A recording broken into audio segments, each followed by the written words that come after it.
This is Daniela Cambone for Kitco News, and joining me now is Bob Archer, CEO of Great Panther, a silver producer in Mexico. Bob, thank you so much for being with me. Well, thanks, Daniela. It's a pleasure. How has the PDAC been for you so far? It's been good, busy as always, and good to see some familiar faces. And the mood is, I'd say, a little confused. It's markets are down, but metal prices are still good, and people aren't quite sure, what's going to happen. But I think we're an optimistic bunch, so we'll see how it goes. Well, I see you smiling, so I guess you are optimistic for the industry. Mm-hmm. And I know offline we were speaking. You were saying that Great Panther is looking to expand and acquire perhaps another property. Let's talk about that.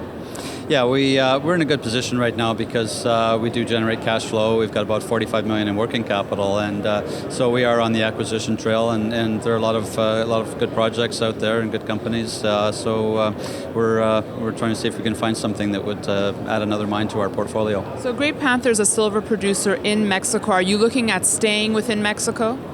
Mexico is still a big focus for us, but we're also looking in Peru. Mexico and Peru are the two largest silver producing countries in the world, so it just makes sense that that's where we should be focusing our efforts.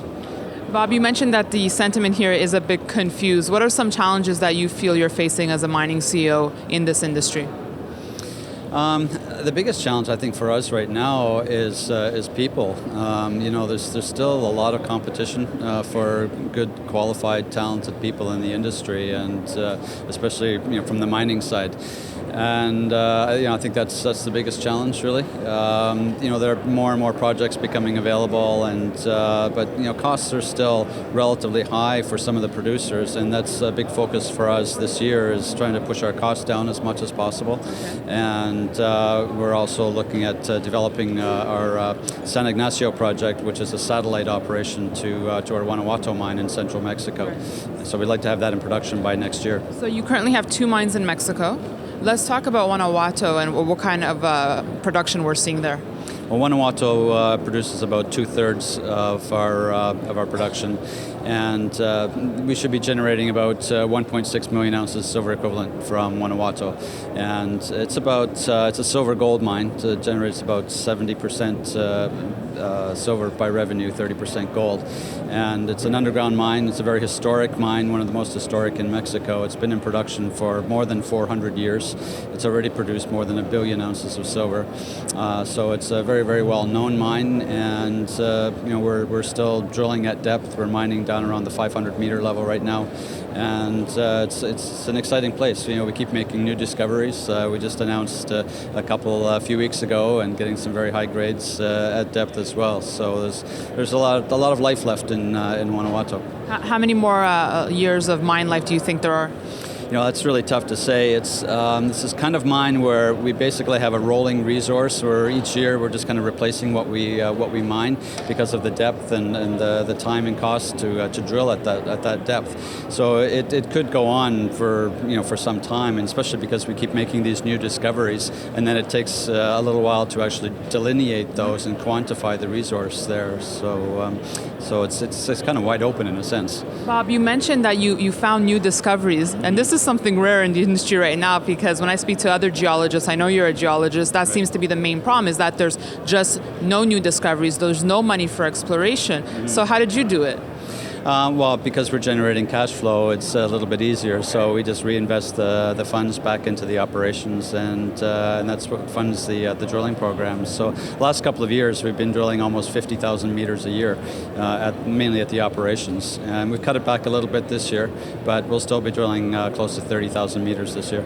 Bob, you're a mining CEO with a geology background. Does that come in handy? Oh, absolutely. I don't think we could have started the company otherwise. Just recognizing the potential of these old mining districts, and seeing that there was still lots of life left in them, it certainly helped. And just to understand the complexities, and then putting the team together, it's been challenging, but also very rewarding and a lot of fun. So let's talk about mining in Mexico a second, which I know is a hot zone right now. Do you think that jurisdictions such as Mexico could give places such as Canada and the US, Australia a run for their money because permitting is easier, labor costs are lower?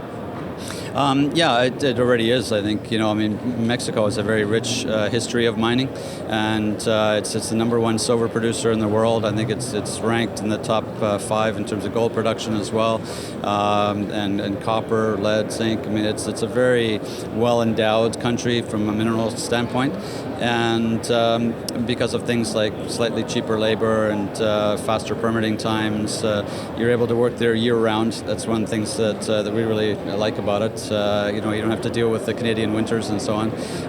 But it's a great place for us. The government's very supportive of mining in Mexico as well. Bob, finally, for investors watching, what would you say to them of why they should look to Great Panther? Well, we're a very stable company. We're profitable, have been for several years, and as I say, we've got about $45 million in working capital and looking to expand through acquisitions as well as organically through our own operations. So we've got a lot of upside ahead of us, and very stable, and it's a good long-term investment. Bob, thanks so much for your thoughts today. Thanks very much, Daniela. It's a pleasure.